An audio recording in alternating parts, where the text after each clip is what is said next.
तो चलिए बात करते हैं निगम चुनाव को लेकर कांग्रेस के मंथन की। आज यूडीएच मंत्री शांति धारीवाल के घर पर ये मंथन किया जाएगा, बैठक की जाएगी। जयपुर की कमेटी के सदस्यों की ये बैठक होगी और इस बैठक में जयपुर नगर निगम के उम्मीदवारों पर मंथन किया जाएगा। तो नगर निगम चुनाव को लेकर कांग्रेस लगातार एक्शन में नजर आ रही है। कांग्रेस आज नगर निगम चुनाव को लेकर मंथन करेगी और इस मंथन में तमाम पहलुओं को लेकर बातचीत की जाएगी। यूडीएच मंत्री शांति धारीवाल के घर पर यह बैठक की जाएगी और जयपुर की कमेटी के सदस्यों की यह बैठक की जाएगी।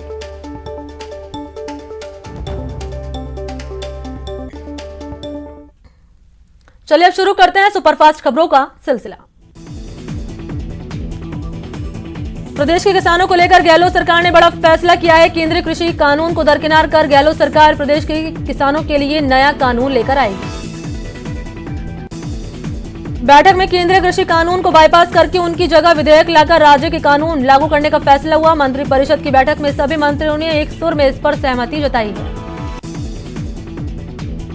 बैठक में तय हुआ कि कृषि उपज मंडी समिति की व्यवस्था को बरकरार रखने के लिए राज्य सरकार खुद का कानून लेकर आएगी। इसके साथ ही कॉन्ट्रैक्ट फार्मिंग पर भी संशोधित कानून बनाने पर फैसला हुआ है।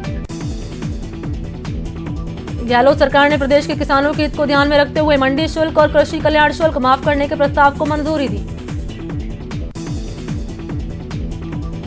कोरोना काल में सरकार की तरफ से लोगों को दी गई राहत सोशल ऑडिट होगी। आरटीआई की 15वीं वर्षगांठ पर आयोजित वेबिनार में सीएम अशोक गहलोत ने कोरोना काल में लोगों को दी गई सरकारी राहत की सोशल ऑडिट करवाने की घोषणा की है। सीएम गहलोत ने आगामी 1 महीने में राज्य सूचना आयोग में मुख्य सूचना आयुक्त के साथ अन्य सूचना आयुक्तों की नियुक्ति करना और आरटीओ आवेदन के माध्यम से सूचना प्राप्त करने की प्रक्रिया को 31 दिसंबर तक पूरी तरह ऑनलाइन करने की घोषणा की है।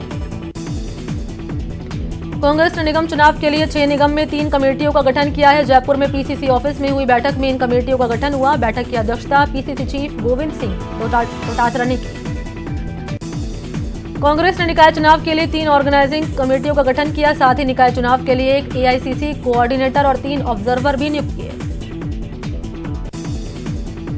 प्रदेश प्रभारी अजय माकन ने नियुक्ति के आदेश जारी किए। एआईसीसी सचिव काजी निजामुद्दीन को नगर निगम चुनाव के लिए एआईसीसी कोऑर्डिनेटर बनाया गया।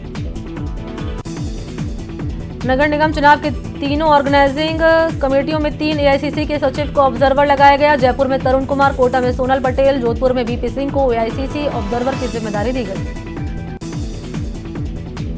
कांग्रेस प्रदेश अध्यक्ष गोविंद सिंह डोटासरा आज जयपुर के दूधो अस्पताल के क्रमोन्नयन का लोकार्पण करेंगे। इसके बाद कोरोना जागरूकता अभियान की शुरुआत करेंगे। नगर निगम के चुनावों में पार्षद के टिकट वितरण को लेकर पीसीसी में कांग्रेस प्रदेश अध्यक्ष गोविंद सिंह डोटासरा की अध्यक्षता में बैठक हुई। बैठक में चुनावी रणनीति पर मंथन के साथ पार्षद उम्मीदवार तय करने के मापदंडों पर मंथन किया गया। बैठक में तय हुआ कि विधायक और विधायक उम्मीदवार केवल एक जिता उम्मीदवार का पैनल बनाकर सौंपे। जयपुर के दोनों नगर निगम के उम्मीदवार चयन की कवायद शुरू हो चुकी है। विधायकों और हारे हुए विधायक उम्मीदवारों से बुधवार तक पार्षद के लिए सिंगल नाम का पैनल मांगा गया है। विधायकों से आए हुए पैनल पर ऑर्गेनाइजिंग कमेटी चर्चा करके प्रदेश नेतृत्व को सौंपेगी। जयपुर के प्रभारी मंत्री शांति धारीवाल के घर पर आज जयपुर के दोनों नगर निगम में चुनावी रणनीति तय करने के लिए बैठक बुलाई गई। बैठक में प्रदेश पार्षद उम्मीदवारों के पैनल पर चर्चा के साथ चुनावी रणनीति भी बनाई जाएगी। निकाय चुनाव को लेकर बीजेपी मुख्यालय में हुई बैठक में Jaipur heritage, Jaipur, greater Noida, greater निकाय को लेकर रणनीतियों पर मंथन हुआ।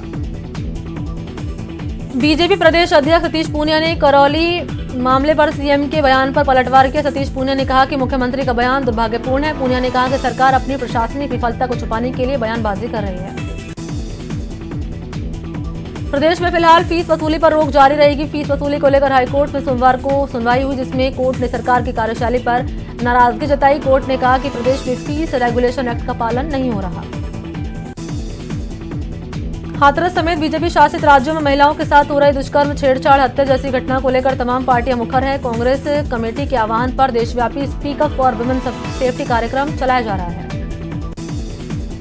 Speak up for women safety का सपोर्ट करते हुए सीएम गहलोत ने ट्वीट कर वीडियो संदेश जारी किया। सीएम ने कहा कि इस कैंपेन से महिलाओं में कॉन्फिडेंस पैदा होगा, साथ ही उत्पीड़न पर रोक लग सकेगी। प्रदेश के मरीजों ने एम्बुलेंस कर्मचारियों की हड़ताल स्थगित होने के बाद राहत की सांस ली। एम्बुलेंस कर्मचारियों ने राज्य सरकार के साथ अलग अलग दौरे की, वार्ताओं में सहमति बनने के साथ ही हड़ताल स्थगित की। गुर्जर आरक्षण संघर्ष समिति को लेकर सचिवालय में पुनर्गठित कमेटी की सब कमेटी की बैठक हुई। कैबिनेट सब कमेटी के अध्यक्ष मंत्री वी डी कल्ला ने कहा कि करीब आधे विभागों ने एमबीसी आरक्षण से जुड़ी वर्गीकृत सूचनाएं नहीं दी। भर्तियों में जो बाधा आ रही है उनसे जुड़ी जटिलताओं को दूर किया जाएगा। राजस्थान में पेय जल आपूर्ति और जल निकासी आधारभूत ढांचे को मजबूत किया जाएगा। राजस्थान में 14 शहरों में मजबूत जल आपूर्ति और जल निकासी इंफ्रास्ट्रक्चर तैयार किया जाएगा। इसके लिए भारत सरकार, एडीबी और राजस्थान सरकार के बीच करार हुआ। दौसा में इन दिनों तबादले के नाम पर पैसे मांगने का ऑडियो वायरल हुआ है। वायरल ऑडियो में एक शख्स दौसा विधायक मुरारीलाल मीणा के नाम पर एक शख्स से पैसे लेने की मांग कर रहा है। फिलहाल पुलिस पूरे मामले की जांच में जुटी है।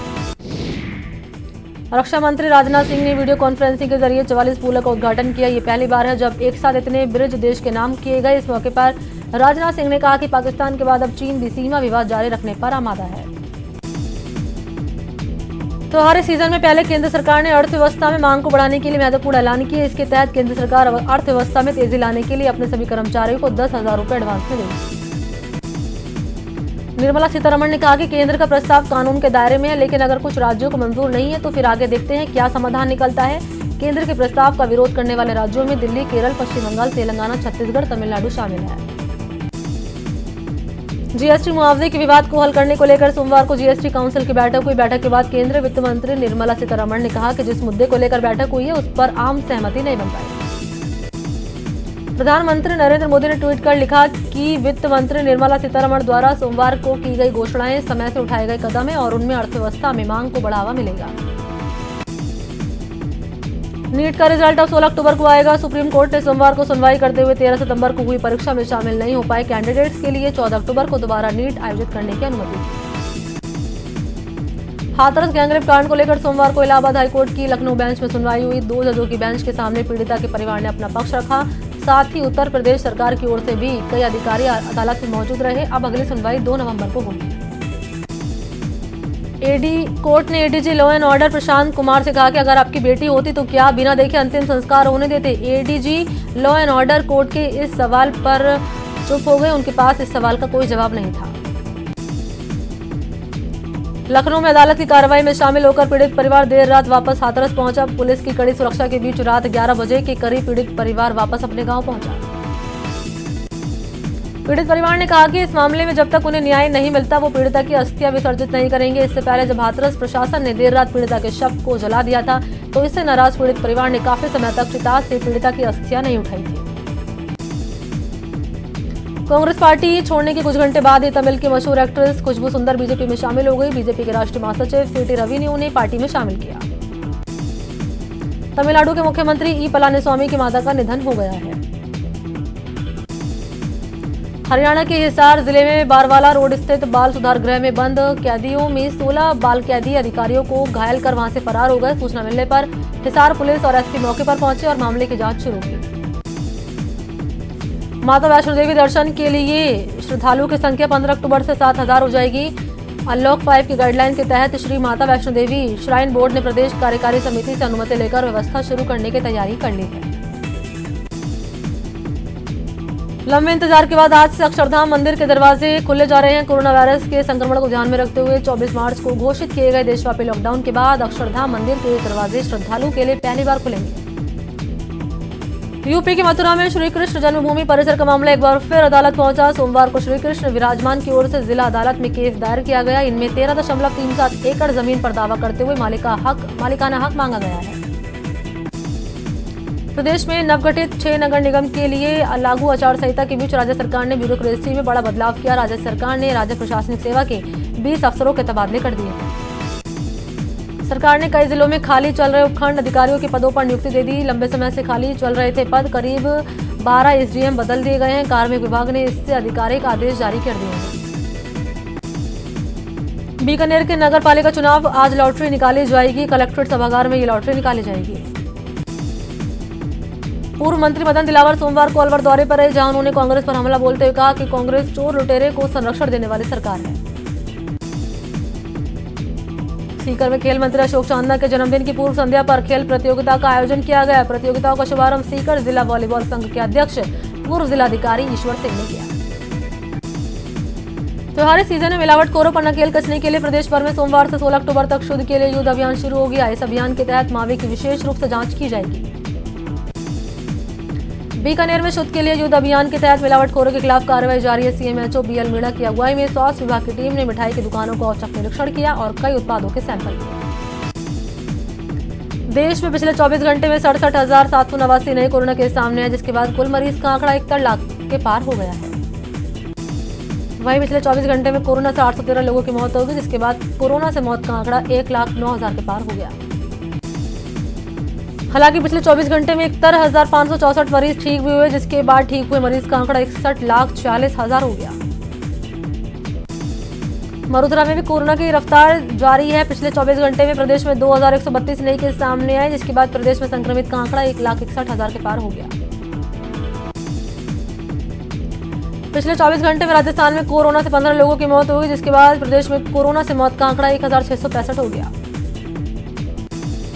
भीलवाड़ा में कोरोना जन जागरण अभियान के तहत सुमंगल सेवा संस्थान की ओर से शिवाजी पार्क में शिविर का आयोजन किया गया, जिसमें जिला कलेक्टर शिव प्रसाद एम नकाते ने कोरोना फाइटर्स कमेटी के पदाधिकारियों से बातचीत की। कोटा में होम आइसोलेटेड 3 मरीजों की तबियत बिगड़ गई। चिकित्सा विभाग की टीम ने मरीजों मुस्तैदी से देखभाल करते हुए तीनों को कोविड अस्पताल में भर्ती करा दिया। कोटा संभाग के सबसे बड़े एमबीएस अस्पताल में पोस्ट कोविड रिहेबिलिटेशन सेंटर खुलेगा। कोरोना से स्वस्थ हो चुके नागरिकों की समस्या निराकरण के लिए ये सेंटर खोला जाएगा।